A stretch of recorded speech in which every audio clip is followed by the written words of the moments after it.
Blessure de la calomnie. Il y a des gens qui veulent se montrer puissants en méthode disciplinaire afin de se rendre indispensables à la pensée de leur communauté qu'ils en viennent à commettre l'irréparable péché, celui de promouvoir la salissure du non inscrit dans les abysses de la calomnie qui engendre l'indifférence bien plus qu'un simple mépris.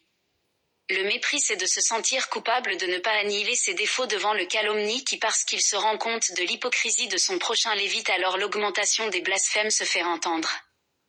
J'ai été calomnie, moi le Seigneur Jésus-Christ, et donc même au jugement dernier je serai très sévère envers tout calomniateur, à moins qu'avant le son de la cloche, c'est-à-dire l'émergence de Dalila, donc le rôle qu'elle aura à mes côtés, ne soit officiellement déclaré. Il faut que ces gens puissent de tout leur cœur quémander son pardon. Elle le ressentira, donc moi aussi. Évitez donc la conjecture et voyez enfin, cessez de feinter l'aveugle.